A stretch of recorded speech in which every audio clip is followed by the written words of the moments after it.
शिवभुजङ्गस्तोत्रम्। गलद्दानगण्डं मिलद्भृङ्गषण्डं चलच्चारुषुण्डं जगत्त्राणशौण्डं कनद्दन्तकाण्डं विपद्भङ्गचण्डं शिवप्रेमपिण्डं भजे वक्रतुण्डम्। अनाद्यन्तमाद्यं परं तत्त्वमर्थं चिदाकारमेकं तुरीयं त्वमेयम्। हरिब्रह्ममृग्यं परब्रह्मरूपं मनोवागतीतं महशैवमीडे। स्वशक्त्यादिशक्त्यन्तसिंहासनस्थं मनोहारि सर्वाङ्गरत्नोरुभूषम्।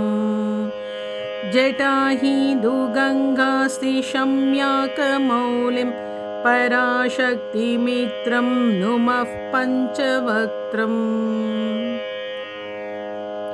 शिवेशान तत्पूरुषाघोरवामादिभिः पञ्चभिर्हृण्मुखैः षड्भिरङ्गैः अनौपम्यषट्त्रिंशतं तत्त्वविद्याम् अतीतं परं त्वां कथं वेति को वा।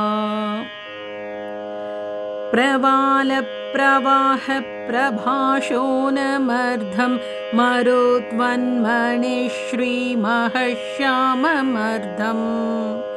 गुणस्यूतमेतद्वपुषैवमन्तः स्मरामि स्मरापत्तिसम्पत्तिहेतुम्।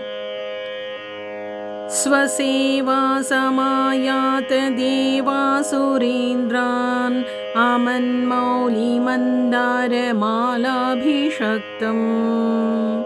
नमस्यामि शम्भो पदाम्भोरुहन्ते भवाम्भोधिपोतं भवानी विभाव्यम्। जगन्नाथ मन्नाथ गौरीसनाथ प्रपन्नानुकम्पिन् विपन्नार्तिहारन्। महस्तोममूर्ते समस्तैकबन्धो नमस्ते नमस्ते पुनस्ते नमोऽस्तु। विरूपाक्ष विश्वेश विश्वादिदेव त्रयीमूलशम्भो शिव त्र्यम्बकत्वम्। प्रसीद स्मरत्राहि पश्यावमुख्यै क्षमां प्राप्नुहि त्र्यक्षमां रक्ष मोदात्। महादेव देवेश देवादिदेव स्मरारे पुरारे यमारे हरेति। भ्रुवाणः स्मरिष्यामि भक्त्या भवन्तं ततो मे दयाशील देव प्रसीद। त्वदन्यः शरण्यः प्रपन्नस्य नीति प्रसीद स्मरन्नेव हन्यास्तु दैन्यम्। न चेते भवेद्भक्तवात्सल्यहानिः ततो मे दयालो सदा सन्निधेहि। अयं दानकालस्त्वहं दानपात्रं भवानेव दाता त्वदन्यं न याचे। भवद्भक्तिमेव स्थिरां देहि मह्यं कृपाशील शम्भो कृतार्थोऽस्मि तस्मात्। पशुं वेत्सि चेन्मां तमेवाधिरूढः कलङ्कीति वा मूर्ध्नि धत्से तमेव। द्विजिह्वाः पुनः सोऽपि ते कण्ठभूषा त्वदङ्गीकृता सर्वेऽपि धन्याः। न शक्नोमि कर्तुं परद्रोहलेशं कथं प्रीयसे त्वन्न जाने गिरीश।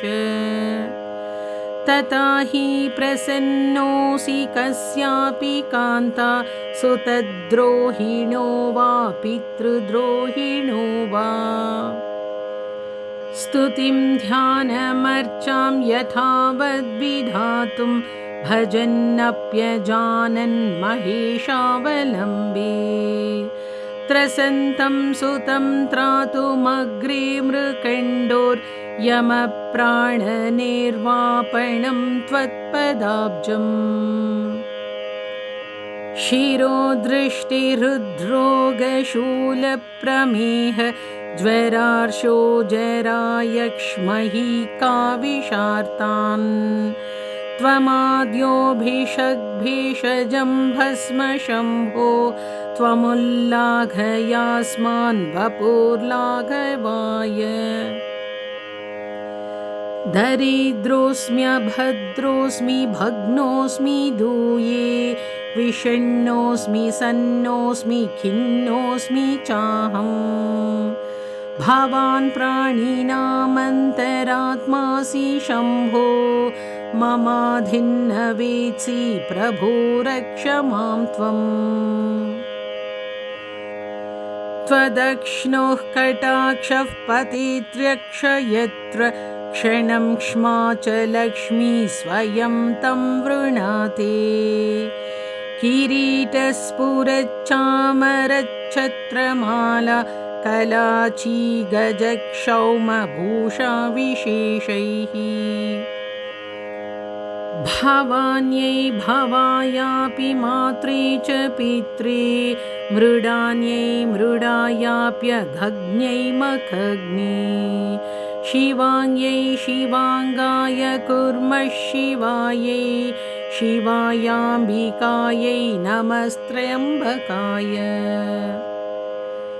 भवद्गौरवं मल्लघुत्वं विदित्वा प्रभो रक्ष कारुण्यदृष्ट्यानुगं माम् शिवात्मानुभावस्तुतावक्षमोहं स्वशक्त्या कृतं मे पराधं क्षमस्व यदा कर्णरन्ध्रं व्रजेत् कालवाह द्विषत्कण्ठघण्टा घणात्कारनादः वृषाधीशमारुह्य देवोपवाह्यं तदा वत्समाभीरिति प्रीणयत्वम् यदा दारुणा भाषणा भीषणा मे भविष्यन्त्युपान्ते कृतान्तस्य दूताः तदा मन्मनस्त्वत्पदाम्भोरुहस्तं कथं निश्चलं स्यान्नमस्तेऽस्तु शम्भो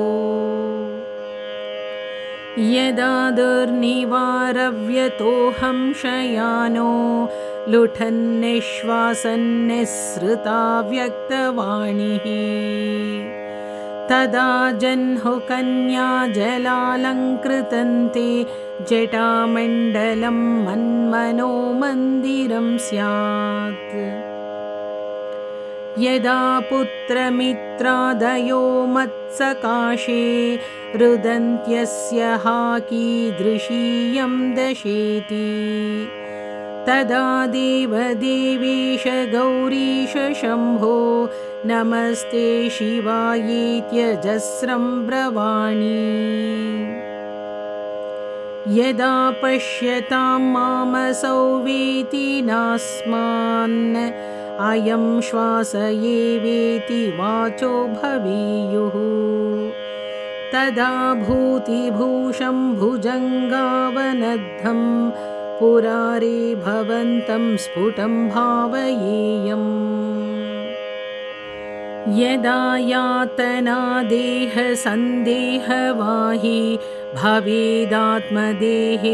मोहो महान्मे तदाकाशशीतांशु सङ्काशमीश स्मरारे वपुस्ते नमस्ते स्मरामि यदा पारमच्छायमस्थानमद्भिर्जनैर्वा विहीनं गमिष्यामि मार्गम् तदा तन्निरुन्धन् कृतान्तस्य मार्गं महादेव मह्यं मनोज्ञं प्रयच्छ। यदा रौरवादी स्मरन्नेव भीत्या व्रजां यत्र मोहं महादेव घोरम् तदा मामहो नाथ कस्तारयिष्यत् यनाथं पराधीन मर्धेन्दुमौले। यदा श्वेतपत्राय तालङ्घ्य शक्तेः कृतान्ताद्भयं भक्तवात्सल्यभावात् तदा पाहि मां पार्वतीवल्लभान्यं न पश्यामि पातारमेतादृशं मे। इदानीं मृतिर्मे भवेत्रीत्यहो सन्ततं चिन्तया पीडितोऽस्मि। कथं नाम माभ्रून्मृतो भीतिरेषा नमस्ते गतीनां गते नीलकण्ठ।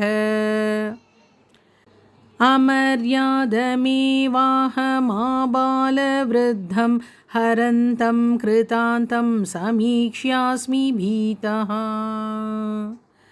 मृतौ तावकाङ्घ्र्यब्ज दिव्यप्रसादात् भवानीपते निर्भयोऽहं भवानी। जराजन्मगर्भादिवासादिदुःखान् यस्यानि जह्यां जगन्नाथदेव। भवन्तं विना मे गतिर्नैव शम्भो दयालो न जागर्ति किं वा दयाते। शिवायेति शब्दो नमः पूर्वयेष स्मरन्मुक्तिकृन्मृत्युः तत्त्ववाची। महेशानमागान्मनस्तो वचस्तः सदा मह्यमेतत्प्रदानं प्रयच्छ। त्वमप्यम्ब मां पश्य शीतांशुमौलि प्रिये भेषजं त्वं भवव्याधिशान्तौ। बहुक्लेशभाजं पदाम्भोजपोते भावाब्धौ निमग्नं नयस्वाद्यपारम्। अनुद्यल्ललाटाक्षि वह्नि प्ररोहैः अवामस्फुरच्चारुवामोरुशोभैः। अनङ्गभ्रमद्भोगिभूषाविशेषैः अचन्द्रार्धचूडैरलन्देवतैर्नः। अकण्ठे कलङ्कादनङ्गे भुजङ्गात् अपाणौ कपालादफालेन लाक्षात्। अमौलौ शशाङ्कादवामे कलत्रात् अहं देव मन्यन्न मन्येन मन्ये। महादेव शम्भो गिरीश त्रिशूलिं स्त्वयिदं समस्तं विभातीति यस्मात्। शिवादन्यथा दैवतं नाभिजाने शिवोऽहं शिवोऽहं शिवोऽहं शिवोऽहम्। यतो जायतेदं प्रपञ्चं विचित्रं स्थितिं याति यस्मिन् यदेकान्तमन्ते। सकर्मादिहीनः स्वयं ज्योतिरात्मा शिवोऽहं शिवोऽहं शिवोऽहं शिवोऽहम्। किरीटे निशेषो ललाटे हुताशो भुजे भोगिराजो गले कालिमा च। तनौ कामिनी यस्य तत्तुल्यदेवं न जाने न जाने न जाने न जाने। अनेन स्तवेनादरादाम्बिकेशं परां भक्तिमासाद्य यं ये नमन्ति। मृतौ निर्भयास्ते जनास्तं भजन्ते हृदम्भोजमध्ये सदासीनमीशम् भुजङ्गप्रिया कल्पशम्भो मयैवं भुजङ्गप्रयातेन वृत्तेन क्लुप्तं नरस्तोत्रमेतत् पठित्वोरुभक्त्या सुपुत्रायोरारोग्यमैश्वर्यमेति सुपुत्रायोरारोग्यमैश्वर्यमेति सुपुत्रायुरारोग्यमैश्वर्यमेति इति श्रीमत्परमहंसपरिव्राजकाचार्यस्य श्रीगोविन्दभगवत्पूज्यपादशिष्यस्य श्रीमच्छङ्करभगवतः कृतौ शिवभुजङ्गं स्तोत्रम्